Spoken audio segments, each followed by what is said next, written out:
Hola, ¿qué tal? Vamos a comenzar la segunda clase del módulo 2 sobre sustancias químicas, reacciones químicas y estequiometría.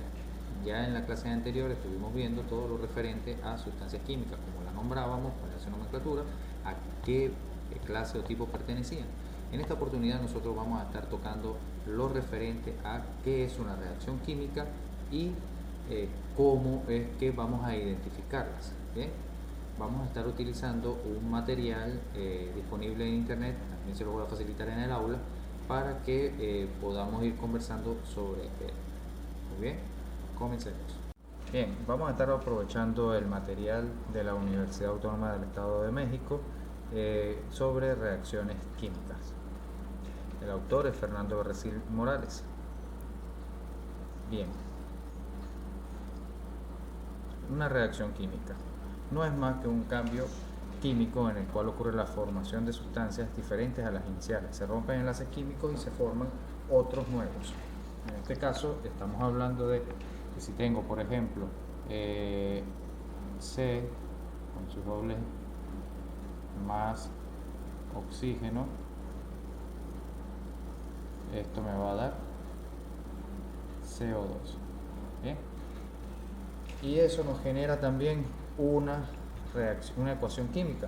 Como ven ahí, no es más que una representación del proceso que estamos teniendo, en el cual tenemos los reactivos y podemos tener productos, como en el caso anterior, CO me va a formar CO2. Fíjense que el reordenamiento molecular indica de que tengan que tener entrando dos átomos de oxígeno para que se puedan combinar con uno de carbono. La ecuación química representa un proceso y la flecha, vamos a cambiar el igual por una flecha y ya con eso estamos convirtiendo nuestro proceso en una ecuación química. Las ecuaciones químicas tienen un subíndice que me indica el estado en el que se encuentra, si es sólido, si es líquido, si es gaseoso o si está en solución acuosa. Cuando no se tiene esto, pues sencillamente se asume que están en un mismo estado todos los reactivos.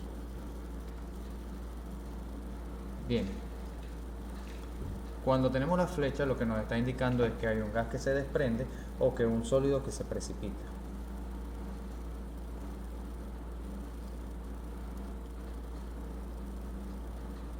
Aquí tenemos la representación de una simbología que está sobre la flecha y una que está por debajo de la flecha. Sobre la flecha normalmente se colocan todo lo que es catalizadores y abajo las temperaturas. En otros momentos también se le coloca el triángulo que significa calentamiento y al lado el delta de H que significa entalpía, es decir, la cantidad de calor que se requiere para que se pueda generar esa ecuación. O es endotérmica o es exotérmica. Más adelante, cuando veamos el módulo de termodinámica, lo vamos a estar manejando mejor. ¿Cómo se clasifican las reacciones químicas? Bueno, de acuerdo a lo que ellas hagan. Tenemos composición o síntesis, descomposición, desplazamiento doble, neutralización y combustión. Un ejemplo de eso es el siguiente.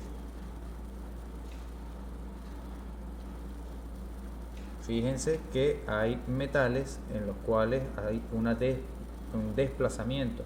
Eso ocurre por su electroafinidad. Le mostramos la tabla sobre electroafinidad. Fíjense que tenemos litio, potasio, calcio, sodio y del otro lado tenemos a quien puede estar desplazando. En la actividad de los halógenos los tenemos de la siguiente manera: entre más alto, más reactivo: yodo, bromo, cloro y flúor. Vamos a ver un modelo de un ejercicio en el cual nos indican que determine el tipo de reacción representada en cada cuadro. Aquí tenemos una reacción en donde hay un desplazamiento sencillo del metal, el potasio me reemplaza el hierro. Veamos ahora el tipo de reacción que corresponde cada una. Cloro, yoduro de hierro, termina siendo un desplazamiento sencillo de un no metal. El cloro me está desplazando el hierro. Según el tipo de energía, las ecuaciones se clasifican en endotérmica y en exotérmica. La primera es cuando desprende energía exotérmica y la segunda endotérmica cuando lo absorbe. Bien.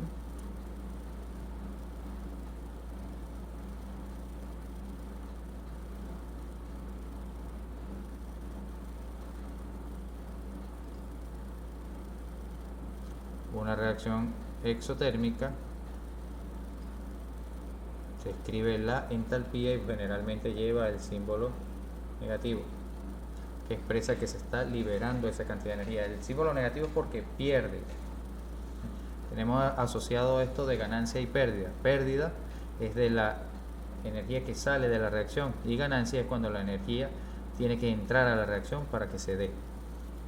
Un ejemplo en laboratorio normalmente nos ocurre cuando estamos disolviendo ácidos en agua. Hay una cierta energía que se desprende y uno siente el recipiente que se calienta. En cambio, en una reacción endotérmica, si no hay energía, los reactivos no logran convertirse en productos. ¿Okay? Y se escribe con el símbolo positivo al lado de la cantidad.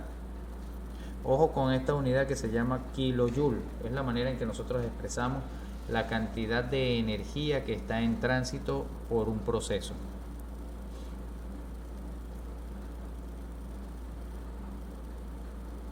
Aquí hay otra manera de cómo establecer la energía. Bien, en cuanto al balanceo de ecuaciones, fíjense bien, ¿qué es un balanceo de ecuaciones? Es simplemente saber en qué proporción ellos se van a estar relacionando. Aquí tenemos el butano en una combustión con el oxígeno para formar dióxido de carbono con agua. Pero ¿sabemos las proporciones en que están? No. Por ahora nosotros vamos a estar trabajando con un balance de la cantidad de átomos que entran tiene que ser igual a la cantidad de átomos que salen. Y empezamos primero con los metales, luego los no metales. Finalmente hidrógeno, agua y oxígeno. Hidrógeno y oxígeno. ¿Okay?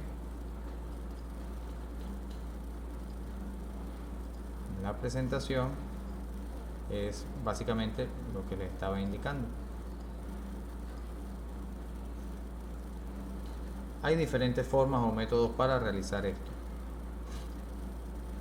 Por tanteo, redox, ion electrón y de manera algebraica. Vamos a comenzar con el primero, por tanteo. Por tanteo debemos verificar que la ecuación esté correctamente escrita, es decir, cada fórmula de reactivos y productos sea la correcta. Luego se hace un primer balanceo de unos átomos de un lado de la ecuación para poder determinar si la cantidad está igual con lo que sale o si hace falta ajustarlo. Y como les decía anteriormente, luego vamos a estar ajustando los metales y después los no metales. Finalmente el hidrógeno y el oxígeno. Normalmente hidrógeno y oxígeno nosotros los terminamos de acoplar con agua. El agua es la que tiene la fórmula de hidrógeno y oxígeno. Norma es colocar los coeficientes del lado izquierdo de la fórmula eligiendo aquel que produzca las mínimas cantidades de átomos. Cada vez que coloquemos un coeficiente volvemos a ajustar los átomos así hasta que tengamos la ecuación balanceada. Por ejemplo, aquí tenemos el azufre con el oxígeno para que nos dé SO3. Pero ¿en qué proporción? Si se fijan, aquí sabemos que el oxígeno está en 2, mientras que en el trióxido de azufre solamente tenemos 3. Hay que incrementar una cantidad de oxígeno. Pero ¿qué me dice la regla? Primero no metales, después metales y finalmente hidrógeno y oxígeno. Si lo hacemos de esa manera, fíjense que tenemos antes el primer tanteo del azufre sería 1. Cuando sale sería 1, un azufre, estamos bien. El oxígeno están entrando 2 y salen 3, tenemos que ajustarlo. ¿Okay?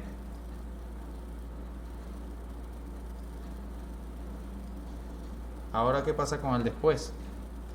Entra en el primer tanteo, un azufre, 2 oxígenos, sale un azufre, 3 oxígenos.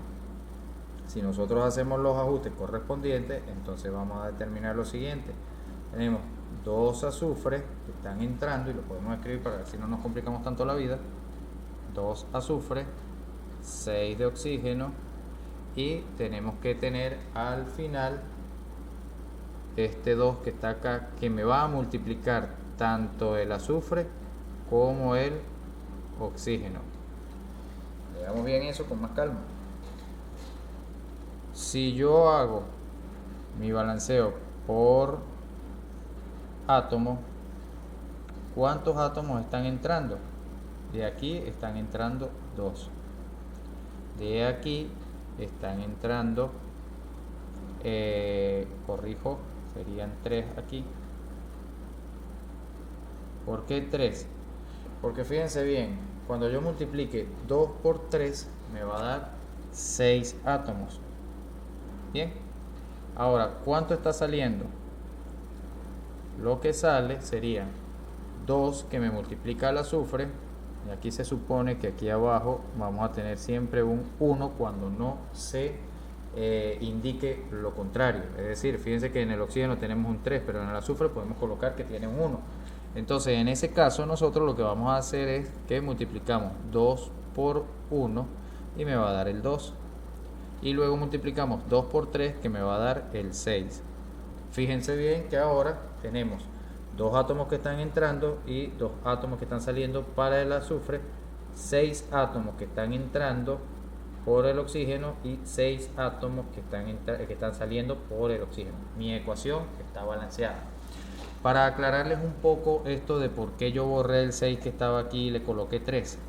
Porque fíjense bien, cuando yo estoy hablando de una molécula, este señor, el oxígeno, está diatómico. Es decir, tengo una molécula representada por 2 átomos de oxígeno. Y cuando yo le coloco el 3 de este lado, lo que estoy indicando es que tengo 2 pares más de este señor. ¿Sí? Esto me hace una molécula de oxígeno, esto me hace otra molécula de oxígeno y esto hace otra molécula de oxígeno.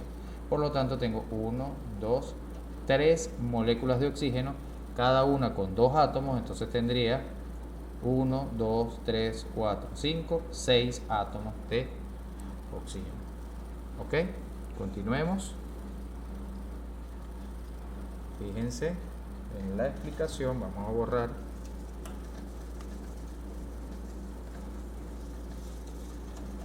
rápidamente y veamos el detalle del recurso.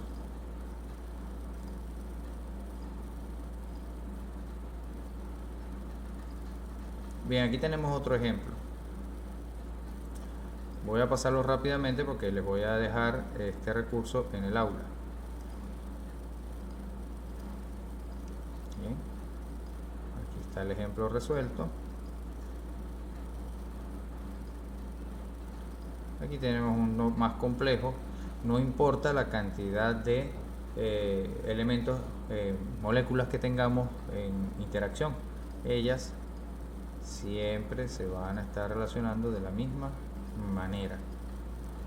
Es decir, siempre hay que estar haciendo el balanceo de la misma forma.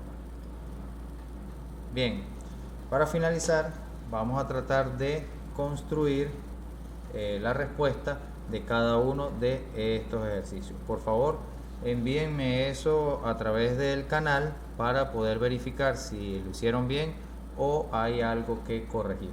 Por ahora esta es la segunda clase y estaremos más adelante hablando sobre estequiometría, el cómo nosotros vamos a aprender a calcular los valores de la cantidad de reactivos que vamos a necesitar para poder decir o predecir cuánto producto vamos a obtener.